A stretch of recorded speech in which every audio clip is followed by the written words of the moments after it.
I'm recording this, Serena.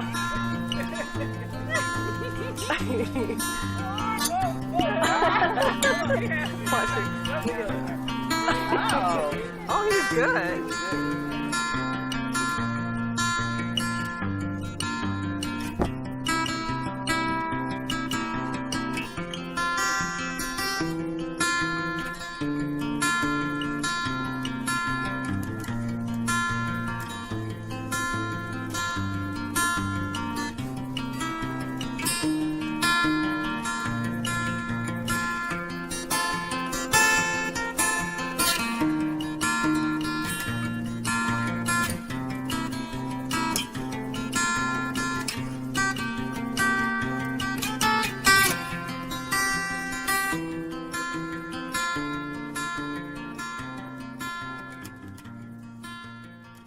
Well, Shabbat Shalom.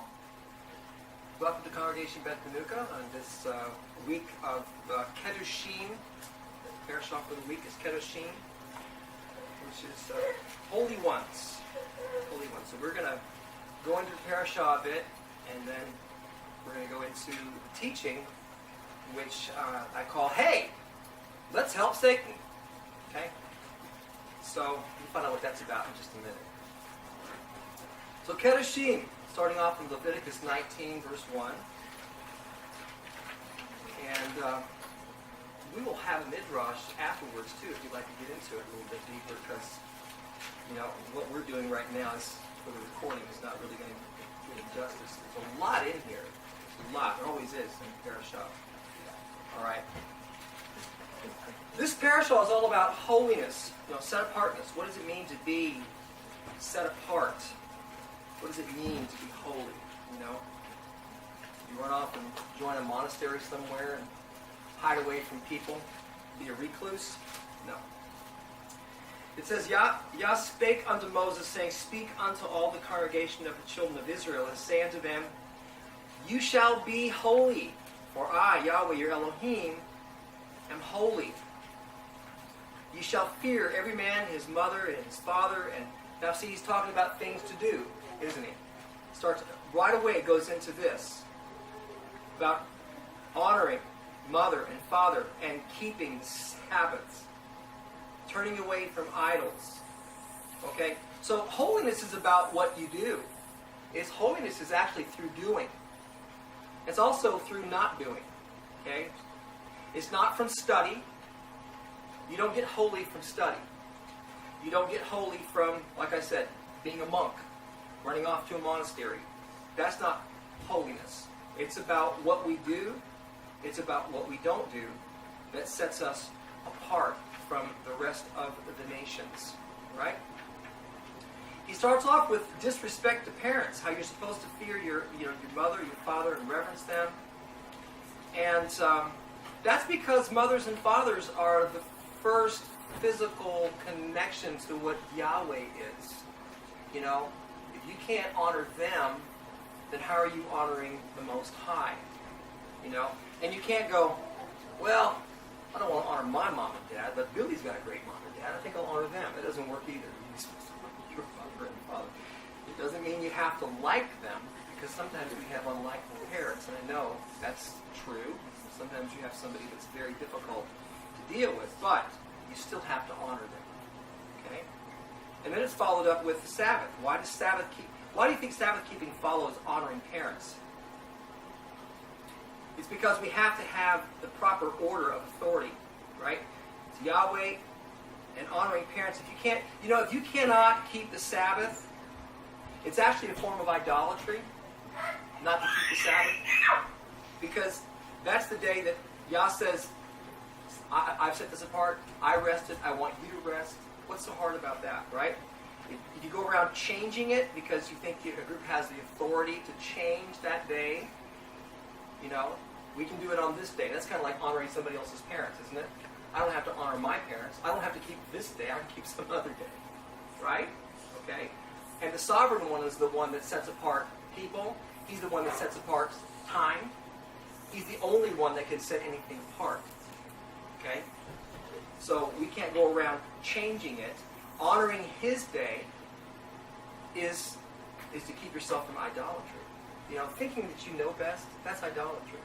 Changing his law, that's idolatry. Okay? Verse 9 goes into agricultural laws, and I'm going to skim through this here because there's some highlights that I had with Daniel Klustein, our rabbi in Hawaii, who did a study. Verse 9 is, when you reap the harvest of your land, you shall not wholly reap the corners of your field. Okay? Neither shall you gather the gleanings of your harvest. Well, what's this about? It's about leaving something for the poor. Leaving it for the poor. Okay?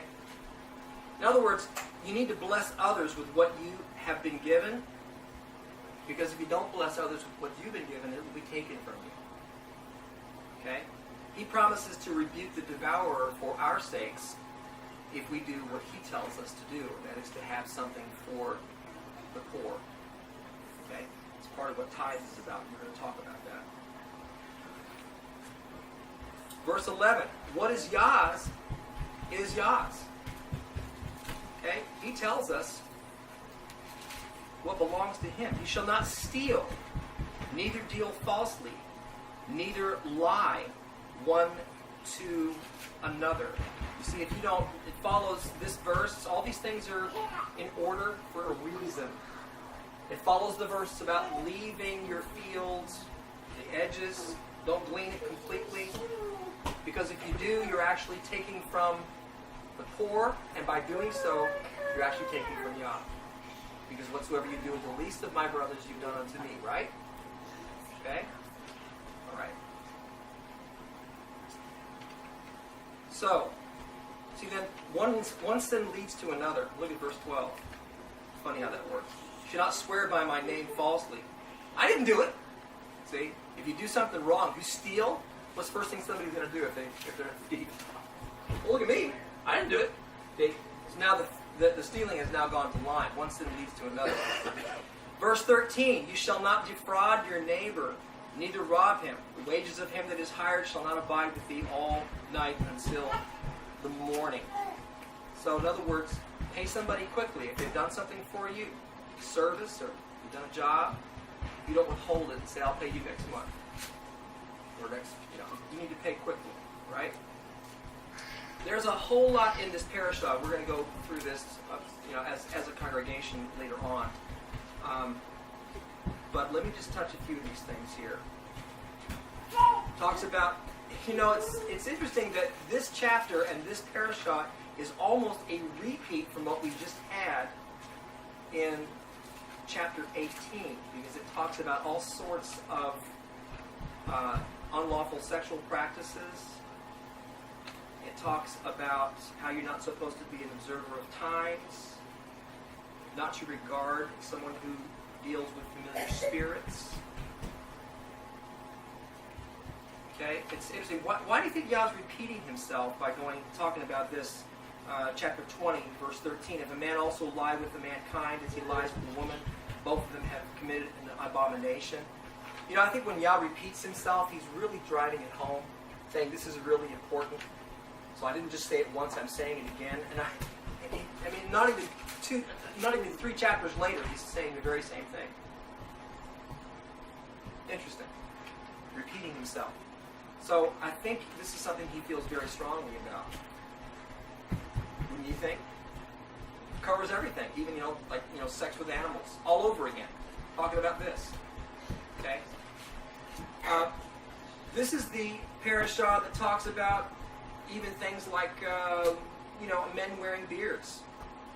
That's in there, and how you're not supposed to cut yourself for the dead, or even to put any marks upon you. And I have seen Messianics do it. They'll go out and get a tattoo, and they'll get one of a Star of David, or they'll put Isaiah 53, and they don't think they're breaking Torah to do that because it's scripture. They're not doing it for the reason that they think he's telling them not to do it, right? But he said not to do it. He said don't mark yourself, right? So I think we need to do what he tells us to do, and and not try to read into it and say, I understand why, so I can go ahead and do it, because I'm not doing it for that reason. You ever know somebody do that? I'm not doing it for that reason, so I can do it. You know? Right. Like King Solomon, who multiplied wives. You know, Solomon must have thought to himself, well, I know why he said I'm not supposed to do that, but I'm the wisest man in the world, so I can do what I want. It's okay for me to do it, because I'm not going to let them pull me away. But what happened to Solomon? He ended up becoming an idolater because he did not listen to the command. So, we need to obey like children, right? You tell your child and they may not, why? Why? You know? Why can't I play in the street?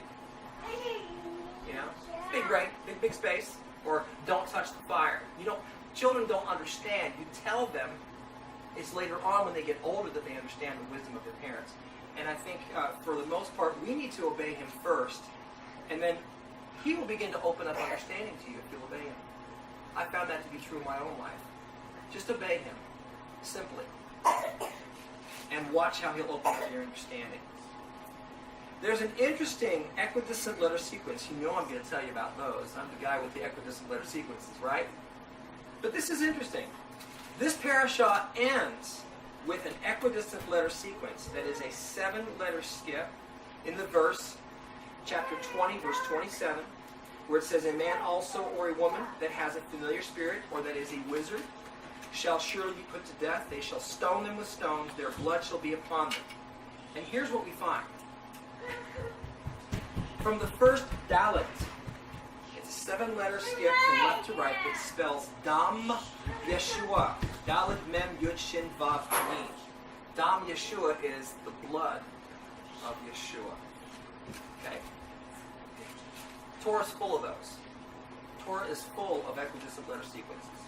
Something you didn't know was there, didn't find until the computer age. Find out that Yah was putting codes in his word. Awesome stuff. All right. All right. We are going to talk about a very sensitive matter. Something that hits people's pocketbooks. And that is the issue of tithing and offerings. Because there is some really bad teaching out there right now.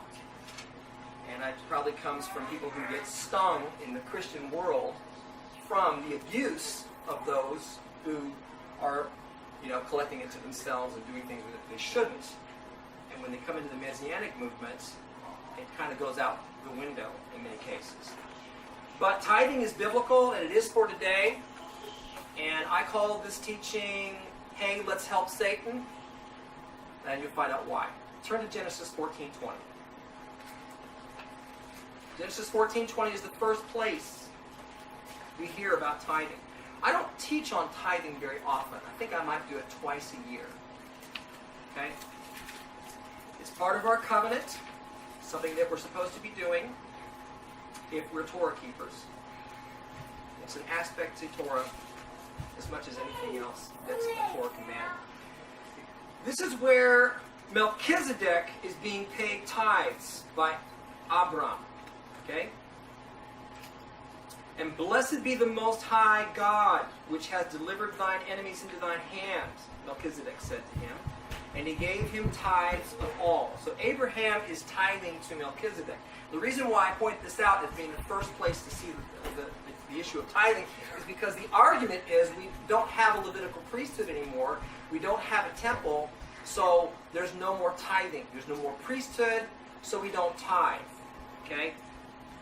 Melchizedek was not a Levitical priest. As a matter of fact, the entire Levitical priesthood, according to the writer of Hebrews, was inside the loins of Abraham. So it's as though, and it really is in a very real sense, that the whole Levitical priesthood was paying homage to a higher priesthood by giving to Melchizedek. And who does Melchizedek represent? Melchizedek, according to the writer of Hebrews, mysterious, has no beginning, has no end, poetically speaking. So he represents Yeshua, Melchizedek, the king of righteousness. Yah himself is the one who receives the tithes. Right? No more temple or priesthood, no more tithing. They say, well, it was grains and veggies. It was never silver and gold. Turn to Mark 12 and take a look at this. if they never used gold and silver for giving, then somebody didn't read their Bible. This is usually what happens is people don't read. They hear some cool thing, and they think, they're now smarter than everybody else, and they go blabbing it on Facebook or somewhere, and they're not getting the full counsel of the Word. Okay. Mark 12:41. Yeshua sat over against the treasury, and behold, and he beheld how the people cast money into the treasury, and many that were rich cast in much. And there came a certain poor widow, and she threw in 2 mites, which make a farthing. And he called unto him his disciples, and saith unto them, Verily I say unto you, that this poor widow has cast more in than all they which had cast into the treasury. So it wasn't bags of flour, okay? It wasn't, bags of apples and big bundles of vegetables that they were throwing in. They were throwing in coins, okay? So don't say they never used coin. They used the commerce of the day. So in a day when, what do you do with your money? I go buy groceries. Is that what you do? Okay? And it's funny because the people that talk about this, they won't even give you a bag of flour. They just don't want to give. Just like in the days of Nehemiah, which we'll talk about. Nehemiah was the hair-pulling prophet. He had to go and get the Levites out of the field and say, why are you in the field? You're supposed to be in the temple. And they said, well, people weren't doing what they were supposed to be doing. So he said, get back in the temple. And he had to talk to Israel about what they were supposed to be doing for the priests. Okay? So the tithe is for Yah, represented by Melchizedek. And if you'll turn to Malachi 3, I just want to show you everything the Word says about this. Because I believe this to be a satanic plot to choke out the ministry, true ministries. If enough people believe this stuff about not giving, it's not good. It's not good for anybody. Malachi chapter 3, verse 6. For I am Yahweh, I change not. Therefore ye sons of Judah are not consumed, even from the days of your fathers. You are gone away from mine ordinances. Look at this. Gone away from my ordinances, and have not kept them. Return unto me, and I will return unto you, says Yahweh of hosts. But you said, how? Wherein shall we return? Verse 8, will a man rob Elohim? Yet you have robbed me. But you say, wherein have we robbed thee? In tithes and offerings. You are cursed with a curse, for you have robbed me, even this whole nation. Bring ye all the tithes into the storehouse, if there may be meat in my house, and prove me now herewith, saith Yahweh of hosts, if I will not open you the windows of heaven, and pour you out a blessing, that there shall not be room enough to receive it. And I will rebuke the devourer for your sakes, and he shall not destroy the fruits of your ground, neither shall your vine cast her fruit before the time in the field, says Yahweh of hosts. And all nations shall call you blessed, for you shall be a delightful land, says Yahweh of hosts. And look at Leviticus 27. Look back and look at this. See, people don't know what the tithe is for. They say, well, the preacher just wants to get rich. It's not just the congregations that are supposed to receive the tithe. Somebody hasn't done a study on tithes if that's what they're going to tell you. The tithe is for the poor. 1/3 of what you give is supposed to be to the poor on a regular basis. So I guess they figure that Yah doesn't care about the widows and the orphans anymore either. Leviticus 27, verse 30. Concerning the tithe of the herd or of the flock, even of whatsoever pass under the rod, tenth shall be holy unto Yah. That means it belongs to Him. The tenth belongs to Him. He shall not search whether it be good or bad, change it at all. If he change it at all, then both it and the change thereof shall be holy, and shall not be redeemed. You're supposed to give what belongs to Yah, otherwise it's thievery. How do you kill a city? In the days when cities, were taken over, how would the enemy do that? What's the best way to choke out a city? cut off the supplies. Don't let them get any water and food. It won't take long before that city is going to surrender, because people can't live very long without water and food. Okay? What do you do to stop a business? If a business, ministries are not businesses, but there's a business aspect. Okay? Right? I've heard ministries say this is a business in their meetings. I've heard them do that. Don't think we just sit around here and pray. This is business. Okay? But that's not the right attitude. Right? But there is an aspect of business. But the best way to cut off a business is to do what? Don't do business with it. And if all society stops doing business with a business, how long is that business going to last? There has to be a flow. It's like blood that flows out to the organs of your body. If you cut it off, you cut your arm off, you're not going to have an arm if you cut off the circulation. There has to be a flow. Who would start such a rumor? Do you think this is coming from a holy place, a good place? Who would have the motive to cut off supplies of the city of the kingdom of Elohim? Dana Carvey would say, oh, I don't know. Could it be Satan? Right? So that's why I say if you want to help him, then you need to buy into the lie that tithing is not for today. Okay? You know, the church, they've always said that Torah was not for today, but then they take tithing and say that's still in effect, which is inconsistent. Okay? Here, we say that Torah is for today, and that includes the tithe. It includes the tithe. You're supposed to give. Now, if you do a study on tithing, you see it was during a 7-year agricultural cycle, which was really 3 years repeated, and the 7th year was the Shemitah. All right? So, you do a study on this, and we're going to take a look at the scriptures for it so you'll know what I'm talking about. Okay? Take a look at these verses. Care for the high priest. Numbers 18, 21 through 28. If you want to take notes on this, I'm going to zip through these. All right? Numbers 18, 21 through 28 talks about the 10th of the tithe. The 10th of the tithe, what goes to the high priest.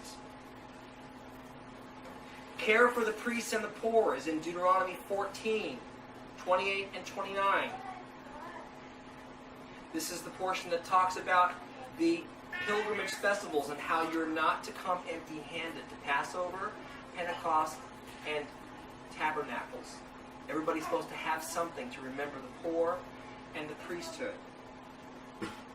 Then there's the feast expenses for you, because Yahweh wants you to keep the feasts. We have told people over and over again in other states, you know, you're going to come to Passover? Oh, no, I don't think we can make it this year. Well, if they were tithing properly, they would have had the portion that they needed to make the trip. But over and over again, people would not come because they didn't have what they needed to make the trip. Okay?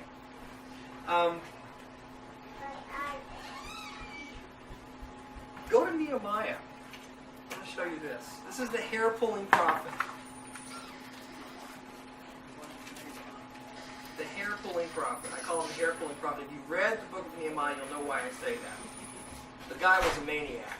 He grabbed people by the hair. They were doing something they weren't supposed to be doing. This is the portion where he goes and he sees the priests in the field. Nehemiah 13.